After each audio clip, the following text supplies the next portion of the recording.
stuff like that? I'm from the Bronx, you know, boogie down, you know, raised in the Bronx. I was born in Lincoln Hospital, so I'm like, you know, for the Bronx night. Stinking Lincoln. Stinking You know what I'm Lincoln. saying? Like, you know, Lincoln Hospital is on 149th. You know, around the 3rd Avenue area. So I grew up in the South Bronx, around like 174 Tremont area, like Vice. So that's like my hood. I moved to the Uptown Bronx when I was like 12. So like I ain't a project baby, but I moved to the projects when I was like 12. Okay. And then I only lived up there for like 6 years, and then I got incarcerated. So I wasn't even really like uptown like that. Like I literally was up there 6 years, and I got incarcerated. But yeah, since my incarceration, like, you know, I moved to a few places. I lived in Queens, lived in Brooklyn, even Harlem. So, you know, I lived basically, you know, except the lost one, Staten Island. But yeah, you know, started going to college when I came home. I consider myself an organizer. Like, I just try to like do different things in the community, provide a different outlook on life. Like, you know, at one point I was misleading the youth, and now I just try to like do the right thing and direct them in a different direction. Dope. I can respect that. Yeah. Dope. All right. So, how old are you, brother? Well, I'm 30. Yeah, I just turned 32. Okay. So yeah, we was born the same year. So it sounds like you might have been leaving. I mean, it sounds like you might have been entering Rikers Island when I was leaving. I went to Rikers Island, I'm going to say March 2008. I was 17, matter of fact. I was 17. This was March 2008. I got locked up right after school, man. Yo, you know about the school Leadership Institute? It's over there by it's a Wendy's over there. It's over there by Crotona Park and What school? Leadership Institute. Oh, no. Yeah, it's over there by well, anyways, that's how I caught my felony, man. We was right up the block from school, outside the Wendy's. You know, I was starting trouble and shit. I basically started a fucking riot right outside of school, under the cameras, all that. Got caught red-handed. Stupid shit, dummy shit, you know what I'm saying? Just running around with the wrong crowd, you know, little stupid, goofy shit, you know what I'm saying? But let's talk about what age were you when you started getting involved in the street life? Like, what led you to go out in the street? Was it you was having issues at home? Was it you was just bored? You know what I'm saying? Like what was going on in your mind that led you to the streets? Well, I was like, I feel like there's different aspects to the street life, you know. So like, you got people who just be stealing just cause, right? Like, they ain't got no bread, so they just steal, you know. They sneak thief or they rob people or they do certain things, right? And I think that's an aspect of street life. And then you have like gang banging, you know what I'm saying? Like that shit is just like a sport. Like, you just literally out there just harming people for the sport of it. I remember when we was young too, we used to do stupid shit. Like, people used to do, you know, I think you know about this. You know, people used to just randomly play the knockout game. Nigga, I knew you was about to say that. That's how it started. Yeah. I knew you was gonna say that. Yo, they used to just walk around like putting a motherfucker out. It'll be like 10 motherfuckers just like, alright, I got the next one. Exactly. You know what I'm saying? Like, that shit was like some dumb shit, but you know what I'm saying? But it was little shit like that. Like, so I felt like I always used to get into problems with bullies. Like, my mother, growing up, like, my mother never had a problem. My mother never punished me for having fights because she knew if I got into a fight in school, it's because somebody was fucking with me. So she knew that much about me. Like, she used to beat my ass about like disrespecting the teachers and other shit, but like she never beat me or she never got mad at me when they called her and told her I got into a fight, because she know, like she told me, don't let nobody take advantage of you, don't let nobody violate you, don't let nobody do certain shit to you, and you know, I always held on to that shit. So the fact that my mom was cool with me fighting, she, you know, of course she didn't want me to fight, but she was just like, just make sure you defend yourself, like don't start no problems. So you know, I grew up with a single mom. You know, we had like our little issues. You know, I feel like a woman can't raise a man, you know, so yeah, it's always gonna be that discrepancy when you're trying to raise a boy. There's always gonna be miscommunication, there's always gonna be misunderstandings. She's also like we in a different country, so she don't like the societal things here against a young black boy, right? Like, wait, so she not from America? Nah, we're not from here. What y'all Guinea or something? Nah, we got equal now. So yeah, we like, you know, we reside in Honduras. Okay, cool. I know a little something about that. One of my baby moms is from Honduras. Yeah, I mean, well, you know, that's majority black people. You know, been enslaved, all that other stuff. But yeah, bro. Yeah. So you know, it's a whole different dynamic when you're trying to raise a son in a different place.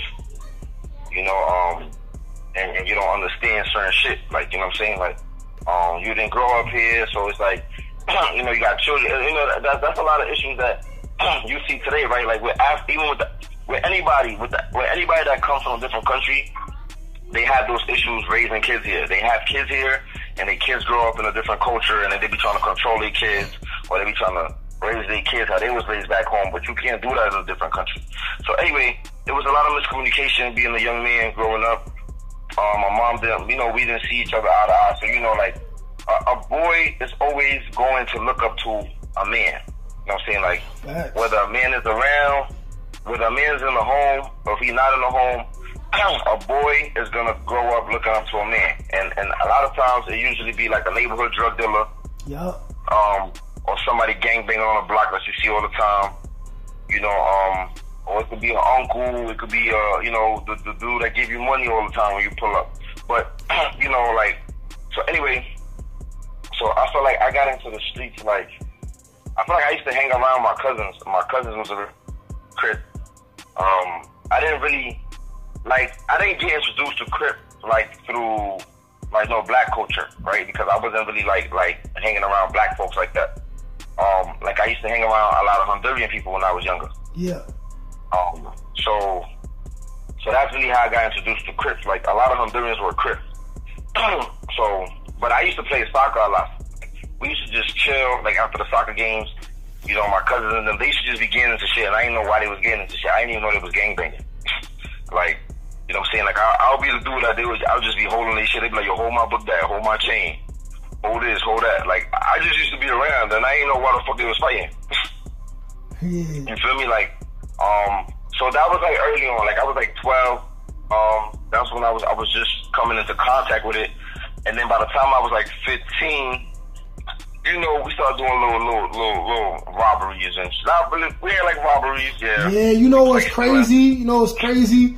We the same age. So as you speaking and you saying ages, I'm like, yeah, like in the Bronx, niggas my age was starting to get into the same shit. So really it sounded like it wasn't just an area thing.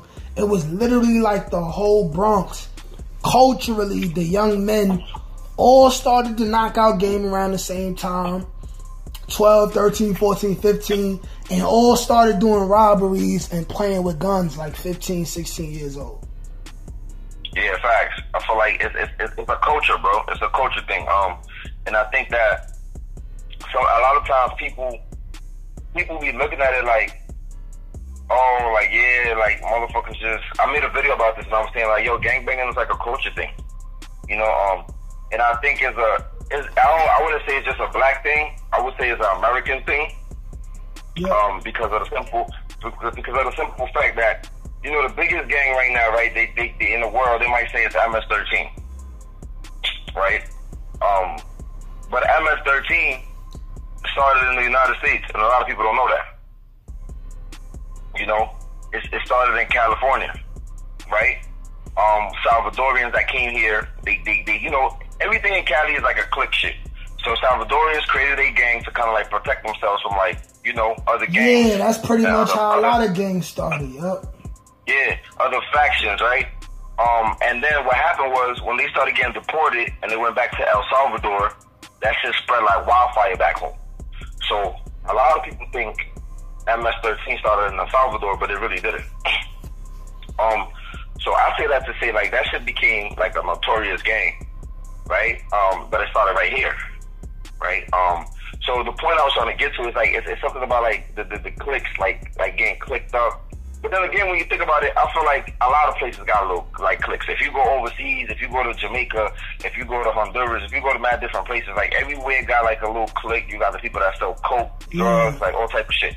So, but I think in America, like the gang shit is like, yo, this shit is like really different. Like, you know what I'm saying? Like it be so many cliques, so many gangs, so many little block shits. Like, you know, it just be so much shit. So I feel like around 15, like around 14, you know, we started stealing shit. You know, we was doing little, you know what I'm saying, little robberies here and there, like, and then like, so that was like little shit. And then, I mentioned in some of my videos how I got into like gangbanging. It was because, you know, like at the time, like, you know, I had disdain for Bloods. You know what I'm saying? Like, first of all, my cousins was Crip, but then at the same time, like, it never really propelled me or pushed me to turn Crip, right? But then like when I moved uptown, I was just kind of like, I lived in a Blood neighborhood, and it was just like, I mean, there's Bloods all over New York, right? New York is like a Blood state, right? But like, I just felt like living in like when I moved uptown, I didn't really have no friends. So it's just like when I was in South Bronx, I used to just chill with like Honduran dudes, and they used to be Crips. So it's like I'm always around Crips. And then it's like, even though there's always Bloods around, right? But I'm just hanging out with certain people. When I moved uptown, it was different because I'm not always going back to the South Bronx. Like, you know, you make new friends. And I think like there wasn't a lot of Crips that I was hanging out with when I was uptown. And then it was just like, and I just grew disdain for like the shit that the Bloods was doing, like cutting women on Halloween, robbing neutral people. A lot of goofy ass shit. Which is why, like, I make my videos, and it's like, I don't try to, like, go at any gangs per se, but I always make it my point to speak about the leadership in these gangs. Like, I'm raising 2 boys now. So I be looking at shit different from when I was 15, 16 years old. You know what I'm saying? Like, you know, like, I'm from Cortland. I'm from the 161st area, you feel me? So that's heavy blooded out. 2, 3 different sets, and I grew up watching little stupid shit going on. You know what I'm saying? Like grown men telling young boys, "Hey, listen, I'm gonna bring you home. I'm gonna take you to the Latin King territory, and you gonna eat their food. You gonna eat their food. Then I'm gonna put you down. I'm gonna send all the fiends to you in the hood. I'm gonna give you 100 pack. You take 30, bring me 70. Just taking away the nigga whole potential." You know what I'm saying? Like I be looking at it now like, yo, listen, like somebody gotta say it. Y'all just taking away from the communities, most of y'all. Yeah. You know what I'm saying? Like, it ain't right. Remember one time this dude, he wrote in my comments, he said, yo, bro, you sound like you got animosity still towards the homies. And I was like, bro, I don't got animosity. I'm just telling the truth. Like y'all know what y'all do, and it's not a blood thing. It's a gang culture thing. It's when groups of men get together and they feel like they have power, but they don't know what to do with their power. They do stupid shit. I'm like, goofy shit is goofy shit, bro. Like, you know what I'm saying? Like, at the end of the day, like, you know, like, y'all started out on some positive shit, and then y'all just started bugging out. You know what I'm saying? Like, and it's just the real shit. Like, a lot of people be afraid to to say certain shit against certain people because they don't want no problems. I don't want no problems either, but I'm not gonna hold my tongue and not tell the truth. Yeah, this ain't about being no gangster. This shit is about being men. You know what I'm saying? Like, men sharpen men, steel sharpen steel. It's like, at the end of the day, like, niggas is 30 now. Niggas is grown.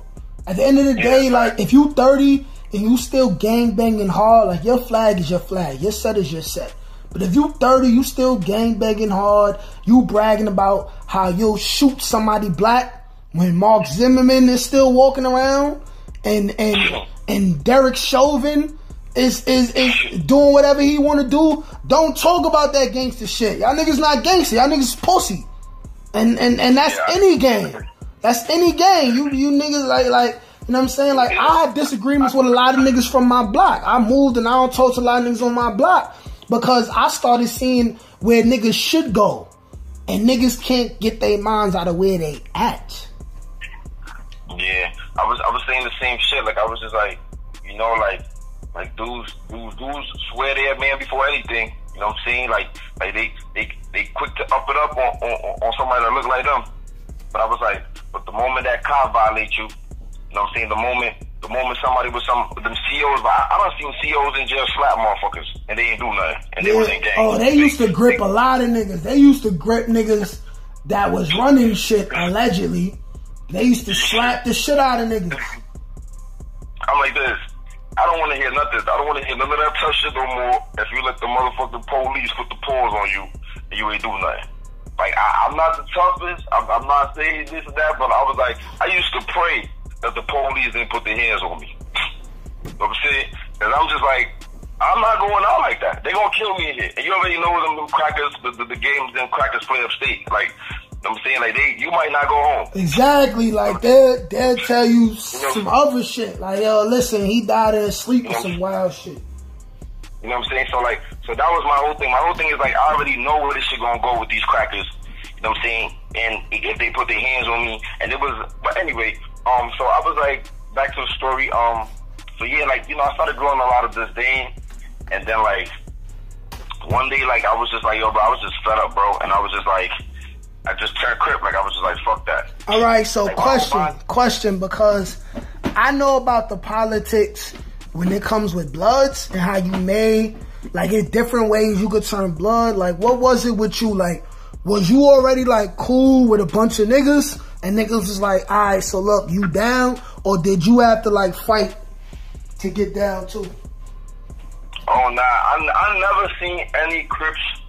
Well, I'm not gonna, like, from my set, like, I've never seen any Crips get blessed in. Like, I've never seen nobody just, like, on some, you down. Like, the only dude I ain't see get jumped, it was because he did some other shit. You feel me? Alright, so you had the shape. Yeah, I got jumped. I got jumped in for, like, 60 seconds. I can respect that. I think the Bloods do, like, 31 seconds or some shit, or whatever other shit. Sometimes they get blessed in or whatever, but, like, I know, like, yeah, like, even the girls, like, even girls that was trying to turn Crip, like, I don't know about any other set, but, like, my set, like, we was not with that shit. Like, you gotta fight. Like, you know, in other sets, girls get fucked in or whatever, or they go sleep with a few dudes or whatever the case might be, but, like, nah, we wasn't with all that shit. Like, we were just like, nah, you gonna fight. You know what I'm saying? So that's how it was. Like, I got jumped in, and then that was that. So that's when I really got into the streets, I would say. Well, you know, at that point, it's really like, why not? I'm in this shit. Yeah, but that was the only reason. Like, I couldn't sell crack. I just felt like I didn't like being around people that smoke crack. I didn't like fraternizing with them. I didn't like talking to them. I couldn't be in their presence. That's a fact. I ain't gonna lie. That's just like with me. Like, I tried to sell crack, but the thought of just standing around after I watched, like, mad older niggas on the block running from police while I'm coming home from school and shit, I'm like, yo, I'm not doing this shit. That's why I just resorted to robbing niggas. That had more like a thrill for me for some reason. Yeah, so you know what I'm saying? Like even robbing people, like, I feel like that was, I did that for a little bit. I went on, like, a little robbery spree. Like, it was just like, I was just like, yeah, this is not really it. Like, I felt like gangbanging was like, I felt like that was it. Like, it was just something about putting bullies in their place that did it for me. You know what I'm saying? Because I always beef with the loudmouth motherfuckers. The motherfuckers that everybody was scared of, or he just had a loud bark, and everybody was like, you know, nobody seen him do shit, but he always was spoken like he was about shit. Like I took joy in exposing them niggas. You know yeah, like, I ain't gonna lie, like I'm similar. Like, yeah, I've been a bully before, but in all due reality, it's like it's not something that I ever thought was cool. It's kind of just something that like I was doing, cause I was with niggas that was doing it. Then when I got to the island, I participated in it for about 6 months. Then I went to the box. And you know what I'm saying? I started getting enlightened. I had a black lawyer, and he told my mom, I was like, yo, listen, get him the autobiography of Malcolm X. Get him Behold the Pale Horse.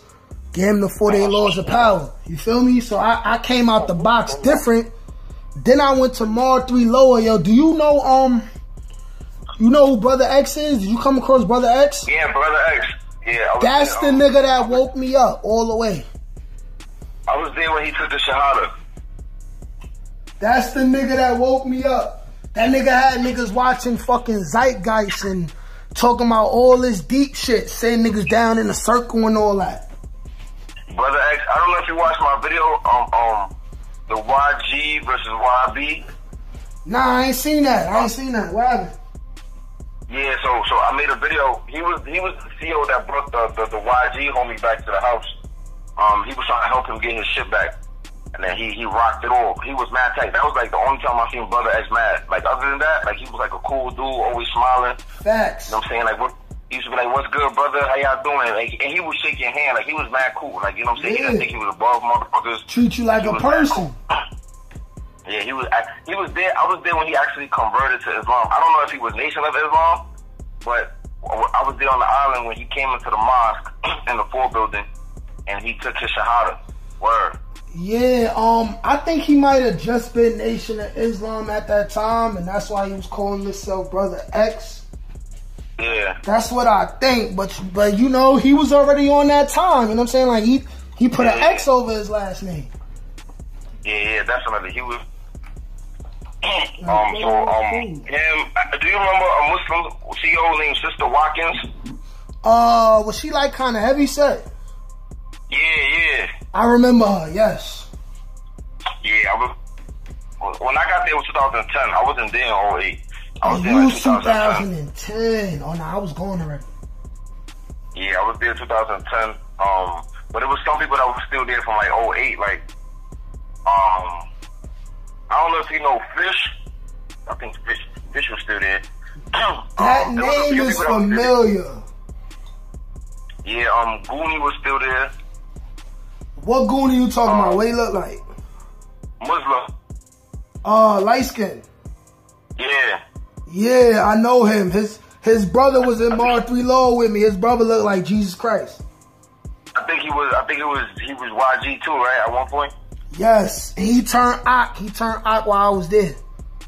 Yeah. He was Muslim when I seen him. Yup. Yeah, so I was there like, yeah, so when I started gangbanging, I really got into the streets, and that was like a whole different ball game. Like it was just straight violence, no money attached to it. You know what I'm saying? Like it was just senseless, stupid, young, dumb shit. You feel me? Like, and that shit led me to prison, man. And like in prison, I was able to like reflect on a lot of shit.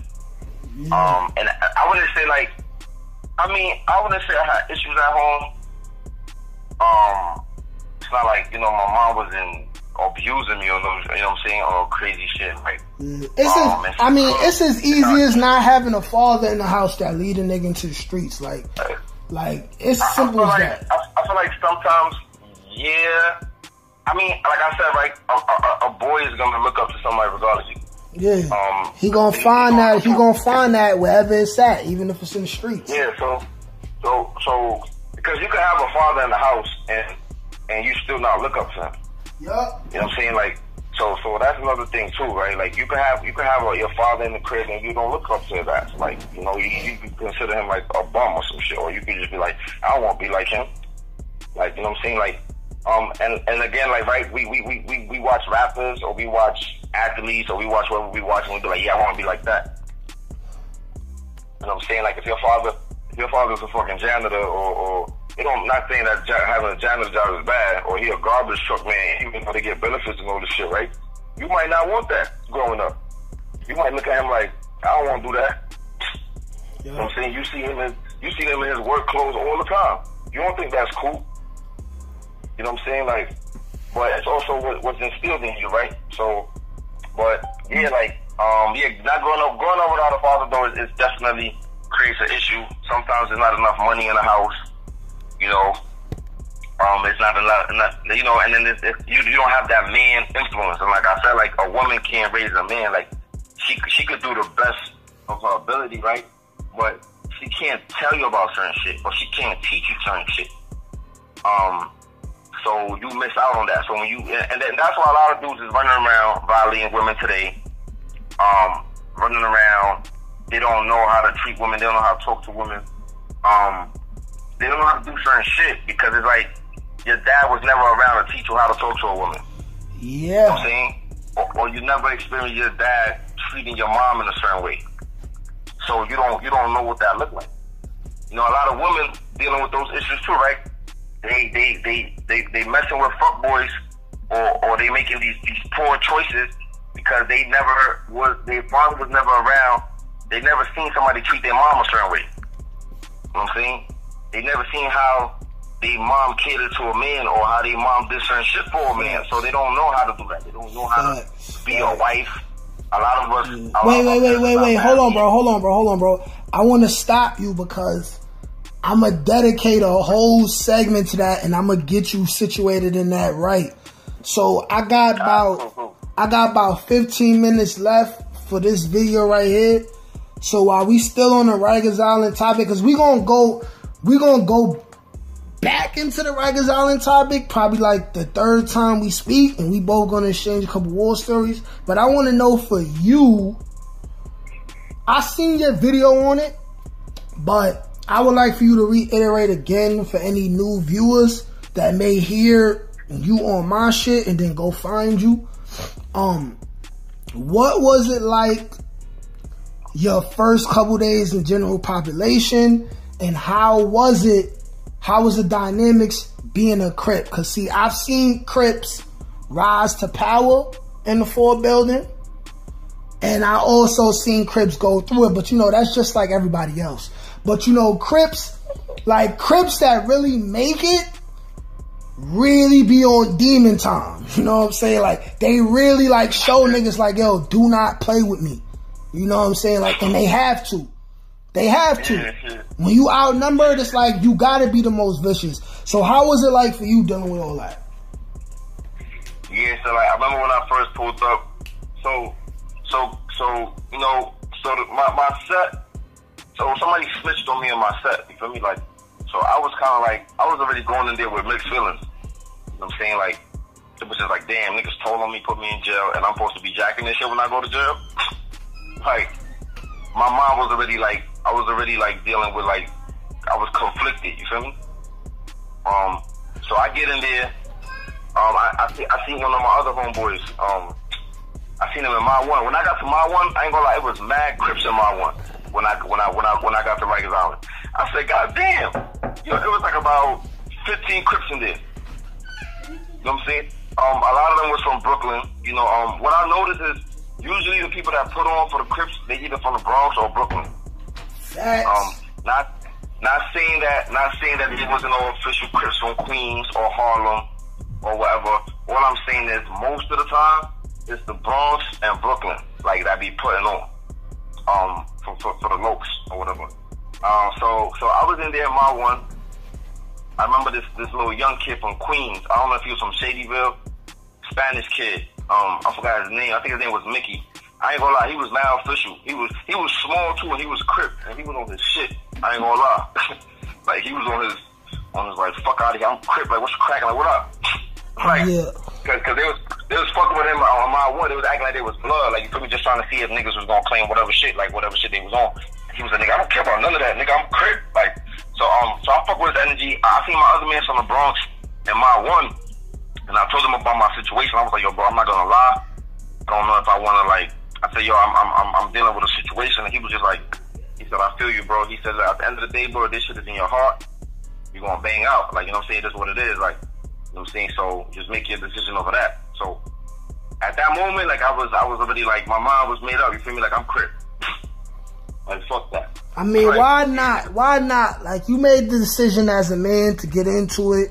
You might as well roll with it till the end. Why not? Yeah. So you know, sometimes you just need, like, a reinforcement when you're dealing with certain situations. So anyway, from my one, I left my one, and when I got packed up, I went to general population.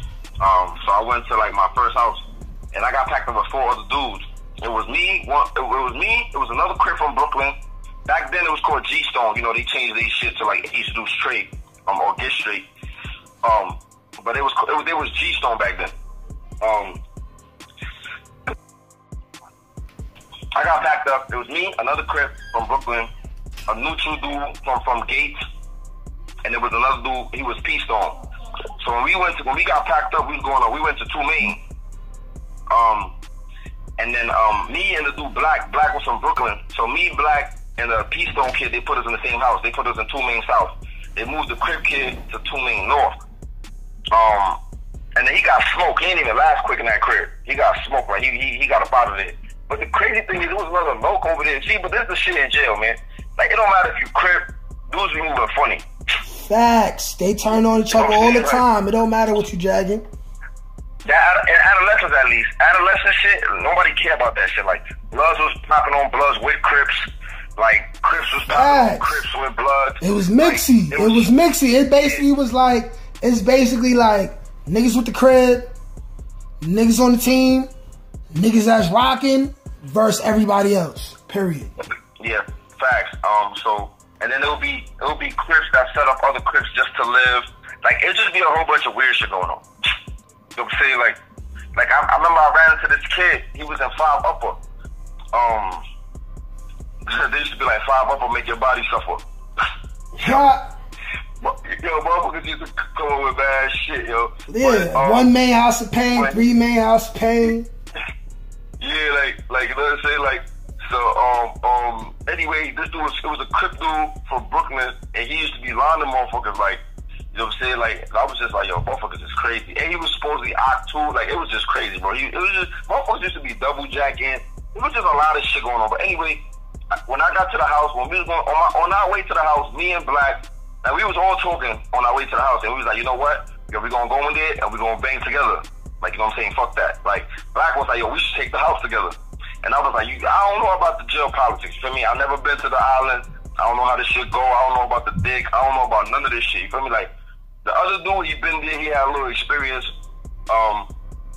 And then he like, yo, niggas always say they gonna hold each other down, and then they get to the crib and flip or not do nothing. I said, like, I don't care. At the end of the day, I'm gonna bang for myself. Like, you know what I'm saying? I'm banging. Like, it is what it is. Like, you know what I'm saying? So Black, at the end of the day, only me and Black ended up, like, holding each other down. Like, we used to sit down together, and we used to sit across from each other. He watch my back, I watch his back. Like, when motherfuckers used to be talking about me on the team table, he would tell me, he'd be like, yo, they looking over here and they talking about you. So we was together, like, you feel me? And he didn't care. Like, a lot of times, what I noticed in jail, like, you know, people be dick around the Bloods, right? Like, if you crip, nobody really want to fraternize with you. And adolescents are a little different. But, like, in jail, period, like, I noticed when you crip, a lot of people don't want to fraternize with you because they don't want to get mistaken as a crip.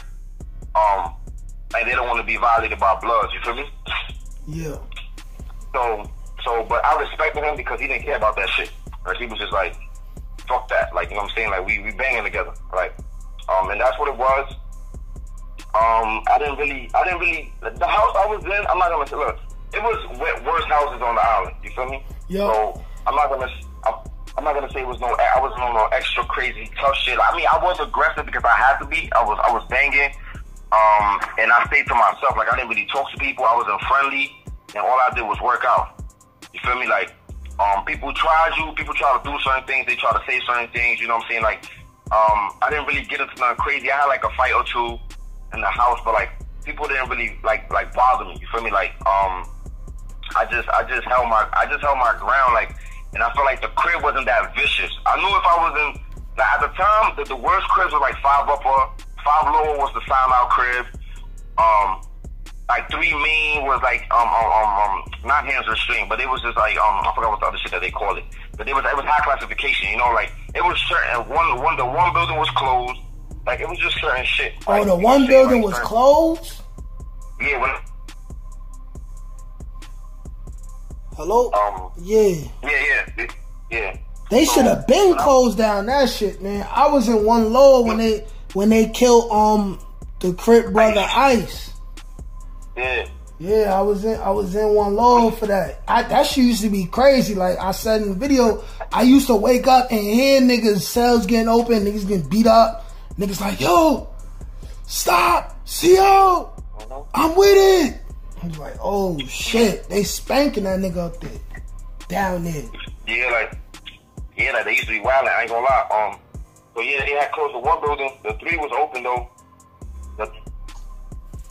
You know what I'm saying? It was getting crazy in the 3.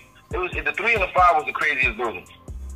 Mod 2, I ain't gonna lie, Mod 2 was on the rise too. Like, you know, I never liked the mods because it's like, you know what I'm saying, you sleeping outside and shit. I mean, you don't got your own cell. Motherfuckers used to just get rocked in they sleep.